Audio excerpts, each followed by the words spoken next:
pembelajaran berbasis TIK dengan memanfaatkan platform digital. Selawat beriring salam senantiasa kita hadiahkan kepada Nabi Muhammad SAW dengan ucapan Allahumma sholli ala sayyidina Muhammad. Dan sebelumnya saya ingin mengucapkan terima kasih banyak kepada Bapak Ibu yang sudah meluangkan waktunya pada siang ini untuk mengikuti kegiatan berbagi praktik baik. Pada kesempatan ini saya akan menyampaikan sedikit pengalaman saya, sedikit praktik baik yang telah saya lakukan, yaitu inovasi pembelajaran berbasis TIK. Nah, pembelajaran ini sifatnya berpusat pada peserta didik, kemudian juga bersifat kolaboratif antara peserta didik dengan memanfaatkan platform digital. Nah, jadi Bapak Ibu, dalam merancang atau dalam mengimplementasikan suatu inovasi pembelajaran, tentunya sebelum kita melaksanakan itu di kelas, kita perlu membuat sebuah rancangan terlebih dahulu. Jadi dalam merancang inovasi pembelajaran berbasis TIK ini, ada beberapa tahapan yang harus kita lakukan. Yang pertama yaitu menentukan tujuan pembelajarannya dulu. Apa tujuan pembelajaran yang akan kita laksanakan di kelas pada hari tersebut. Kemudian yang kedua adalah memetakan kebutuhan belajar murid melalui asesmen diagnostik. Jadi dengan asesmen diagnostik ini kita bisa memperoleh data kebutuhan belajar murid, baik dari gaya belajarnya seperti apa, atau apakah ada anak murid kita yang masih memiliki hambatan dalam pembelajaran dan lain sebagainya. Kemudian yang ketiga, menentukan strategi dan platform teknologi apa yang akan kita gunakan. Kita mau pakai strategi apa nih? Misalnya kita mau pakai cooperative learning, discovery learning, problem atau project dan lain sebagainya. Setelah itu kita tentukan platform teknologi yang akan kita gunakan. Nah, ini nanti akan saya berikan contoh platform apa saja yang bisa Bapak Ibu gunakan dalam pembelajaran kelas. Kemudian yang ketiga, yang keempat yaitu menentukan pembelajaran diferensiasi yang akan dilaksanakan. Nah, jadi karena kita sekarang sedang menerapkan kurikulum merdeka, maka dalam pembelajaran di kelas diharapkan terjadi diferensiasi. Bapak Ibu boleh melaksanakan 3 diferensiasi ini atau pilih salah satunya saja. Mau diferensiasi di kontennya atau materinya, boleh diferensiasi proses pembelajarannya ataupun diferensiasi produk yang dihasilkan. Kemudian yang kelima adalah menyiapkan kontennya, media pembelajaran dan penilaian. Dan yang terakhir adalah menyusun modul ajar. Nah, selanjutnya ini dia Bapak Ibu platform dan aplikasi digital yang bisa digunakan untuk pembelajaran di kelas. Yang pertama itu kalau Bapak Ibu ingin membuat sebuah presentasi, Bapak Ibu bisa menggunakan Canva. Nah, ini sudah biasa ya Bapak Ibu menggunakan Canva. Dengan Canva kita bisa menampilkan presentasi yang menarik sehingga anak lebih termotivasi untuk melihat presentasi yang kita tampilkan. Atau Bapak Ibu juga bisa menggunakan Mentimeter. Nah, Mentimeter ini juga bisa menghasilkan sebuah presentasi yang bisa kita gunakan di kelas.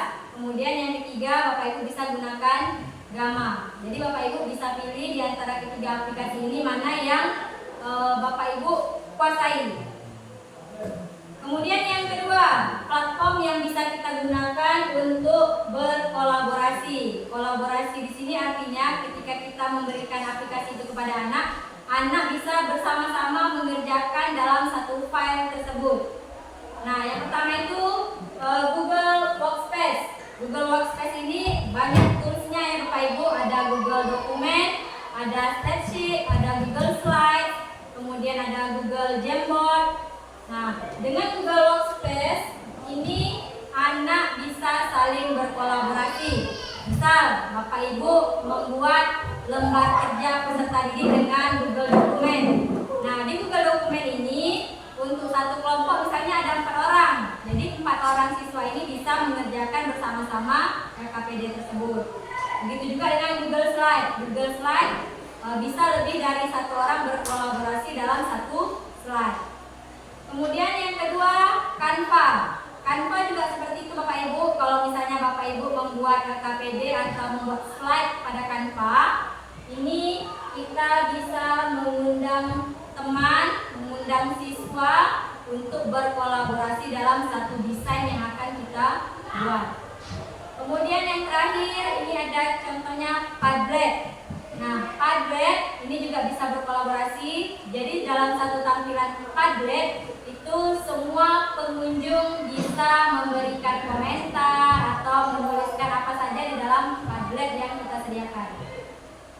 Kemudian yang ketiga, untuk aplikasi evaluasi.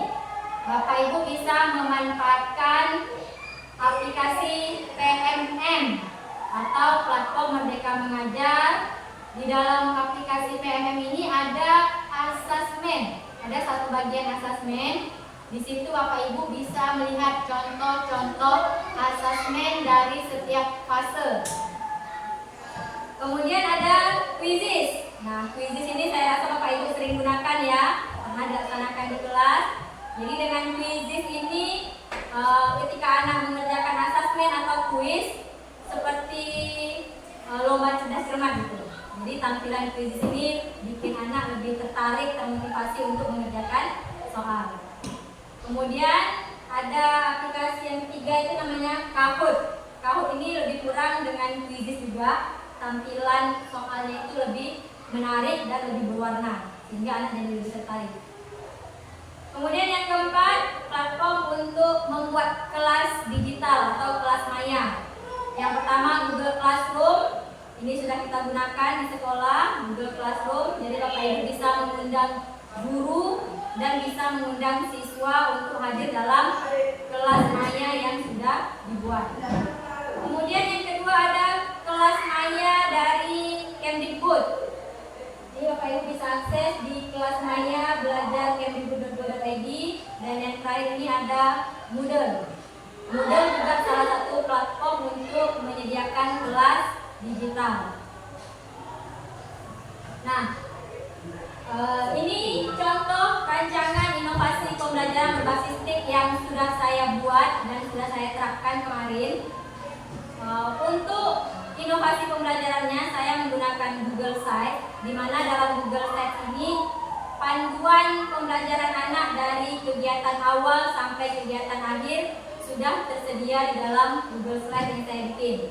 Nah, ini contohnya. Jadi ini kemarin saya mengambil materi nutrisi pada makanan. Jadi ini tampilan Google Slide yang saya buat.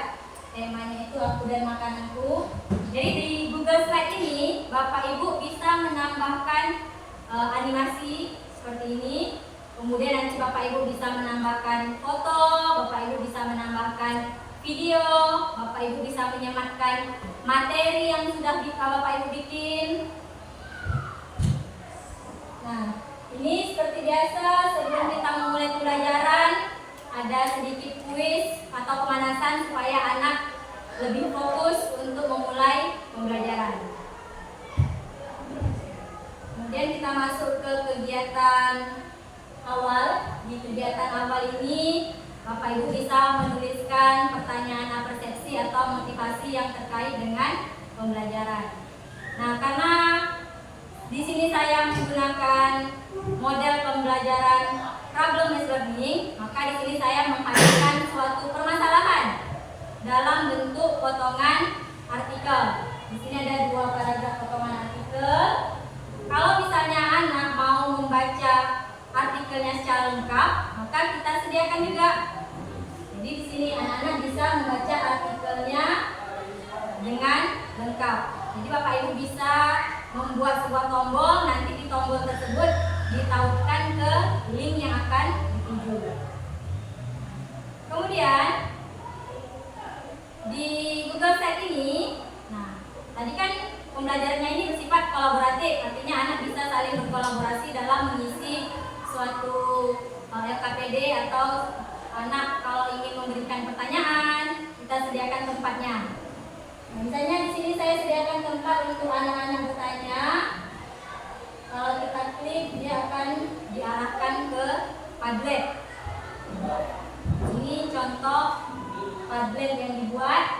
Jadi anak-anak bisa menuliskan namanya. Kemudian kalau dia ada pertanyaan, dia bisa langsung menuliskan di Padlet seperti ini.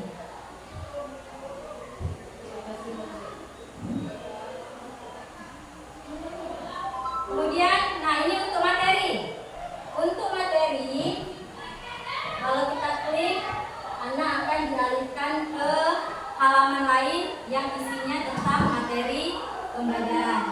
Jadi kalau di Google Slide ini Bapak Ibu, sebisa mungkin kita membuat materi itu kita sisipkan dengan gambar-gambar yang menarik, yang sesuai dengan materi tersebut, supaya ketika anak itu membaca, dia tidak menonton hanya melihat tulisan-tulisan saja, tapi ada gambar-gambar yang membuat anak itu lebih tertarik untuk membaca. Ini contoh materinya. Jadi saya sediakan 2 konten materi. Yang pertama dalam bentuk tulisan seperti ini, yang satu lagi dalam bentuk video pembelajaran. Jadi Bapak Ibu juga bisa menyematkan konten YouTube di sini. Nah, ini ada konten YouTube. Jadi kalau anak-anak yang sifatnya gaya belajarnya itu auditori visual, dia lebih tertarik dengan video, dia bisa mendapatkan materi dari video saja. Tak perlu lagi dia baca materi yang tadi. Tapi kalau bagi anak-anak yang lebih suka membaca, dia pasti akan membaca yang materi kita sediakan tadi.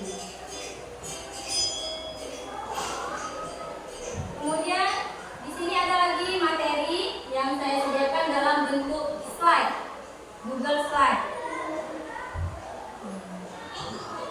Jadi anak bisa membaca materi tadi dalam bentuk website, kemudian dalam bentuk video, dalam bentuk slide.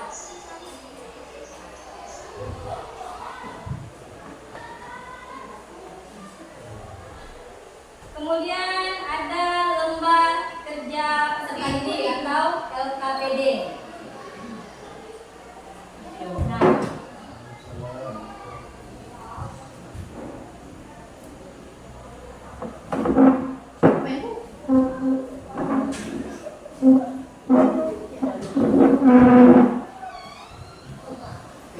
untuk LKPD juga kita sediakan Google Dokumen supaya anak saling berkolaborasi di dalam anggota kelompoknya. Nah, ini ada LKPD kelompok 1, jadi anak tinggal menuliskan nama anggotanya. Kemudian ya seperti LKPD biasa yang Bapak Ibu buat, hanya saja ini dalam bentuk Google Doc dan bisa ditautkan di dalam Google Site.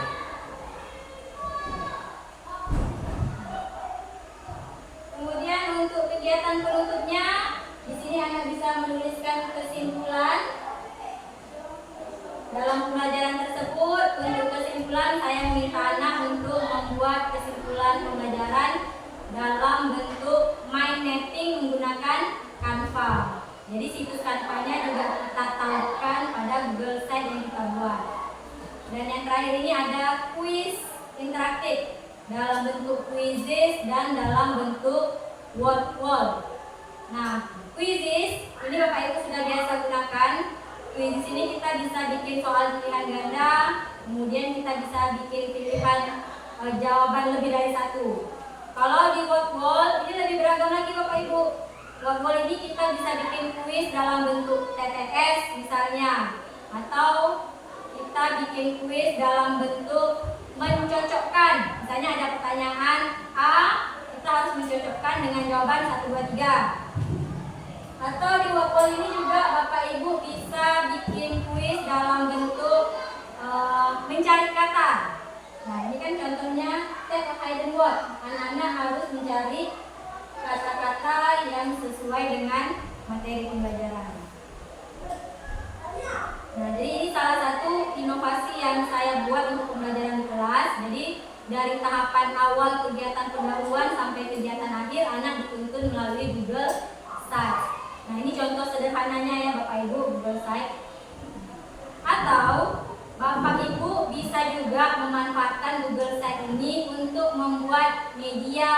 pembelajaran interaktif yang tampilannya itu lebih dikemas, lebih menarik lagi. Contohnya seperti ini. Nah, ini sebelumnya implementasi yang telah saya lakukan dalam kelas, praktik pembelajarannya. Kita lihat petikannya dulu sebentar.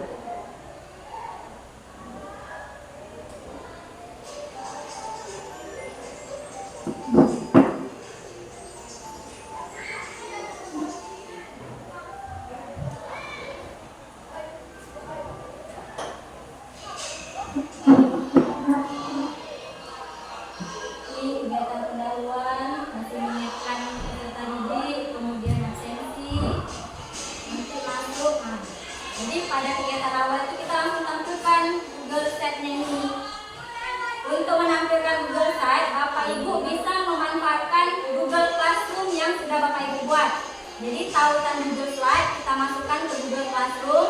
Jadi anak yang ada di Google Classroom tinggal mengklik tautan yang diberikan. Ini kegiatan persepsi.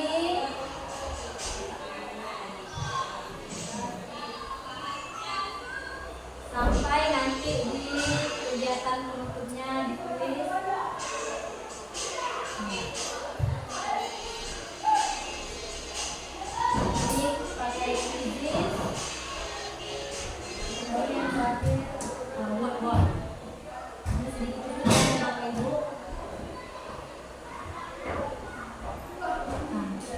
Ini contoh multimedia pembelajaran interaktif dengan memanfaatkan Google Slide.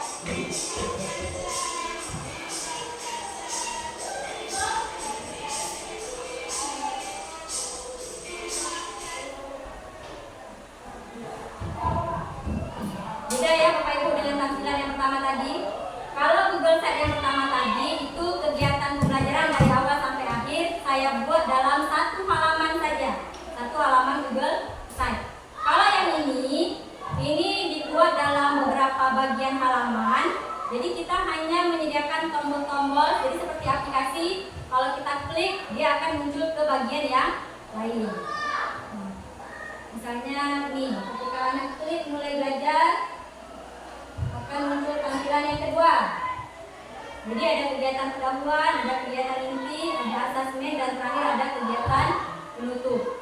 Nah, di sini kita sediakan tombol agar anak bisa kembali ke halaman pertama. Jadi kalau kita klik beranda, dia akan kembali lagi ke halaman pertama. Ini contoh di bagian kegiatan pendahuluan. Di kegiatan pendahuluan itu biasanya kan ada motivasi dan persepsi, kemudian ada tujuan pembelajaran. Jadi Bapak Ibu bisa bikin apa gitu yang mau kita tampilkan di bagian motivasi dan persepsi. Nah, ini misalnya ada mini eksperimen yang bisa Anda coba sebelum masuk ke pembelajaran inti. Kemudian di bawahnya kita bikin lagi tombol kembali, masuk ke bagian tujuan pembelajaran.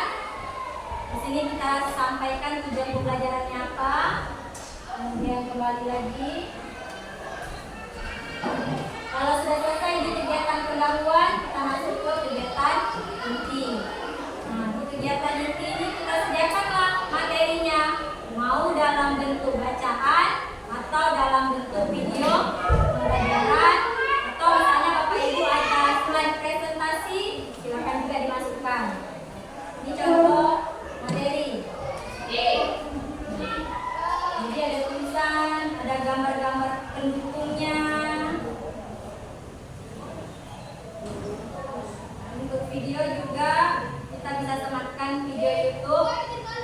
Nah, untuk video YouTube Bapak Ibu, alangkah baiknya lagi kalau Bapak Ibu bisa membuat video YouTube Bapak Ibu sendiri, supaya konten materi itu bisa kita kalau membuat materi itu kita sesuaikan dengan kondisi peserta didik kita. Tapi kalau misalnya Bapak Ibu tidak punya materi YouTube sendiri, boleh menyematkan yang video YouTube lain yang berkaitan dengan materi yang akan kita berikan. Kemudian ini untuk LKPD-nya, menggunakan Google Dokumen, atau Bapak Ibu untuk LKPD LKPD ada satu aplikasi yang bisa Bapak Ibu gunakan namanya Live Worksheet. Nah itu juga bisa digunakan untuk membuat LKPD digital yang anak juga bisa berkolaborasi di dalamnya.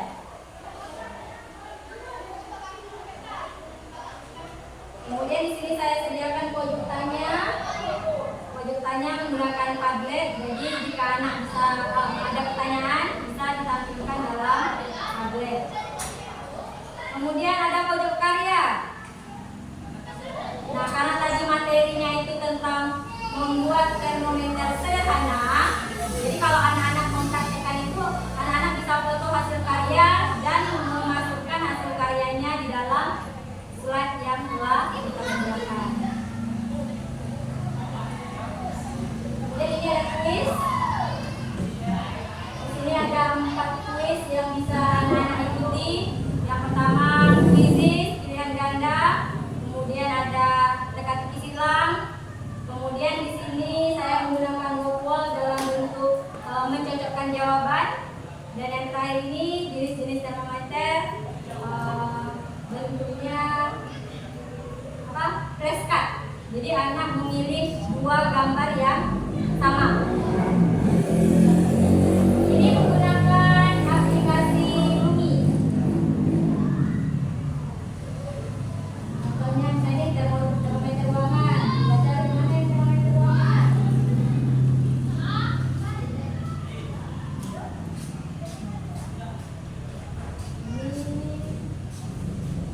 Ini contohnya.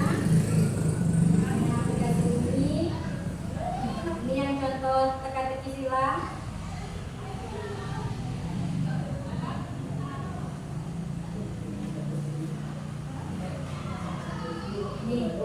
Teka-teki silang nanti anak tinggal misalnya pertanyaan nomor 1, satuan suhu yang digunakan di Indonesia, anak bisa langsung menjawab.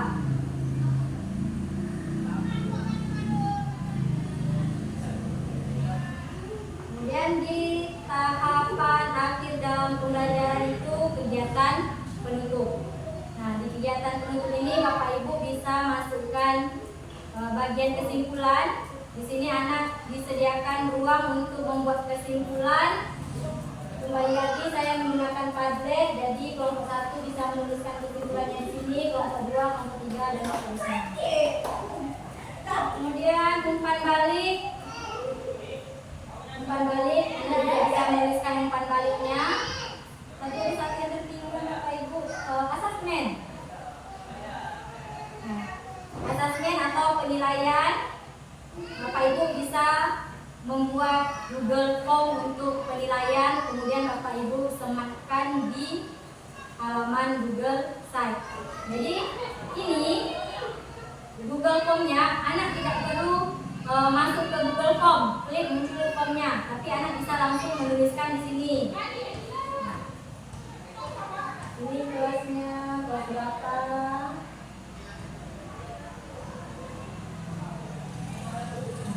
Jadi anak langsung menjawab pertanyaan asesmen ini di Google Site yang sudah kita buat tadi. Jadi bedanya dengan yang tampilan pertama tadi, itu dibuat dalam satu halaman penuh dari atas sampai ke bawah. Kalau yang ini kita bagi-bagi ke beberapa halaman. Jadi kalau misalnya anak menggunakan HP, itu tampilannya akan seperti kalau kita buka aplikasi. Jadi klik ini, muncul ini, klik ini, muncul ini.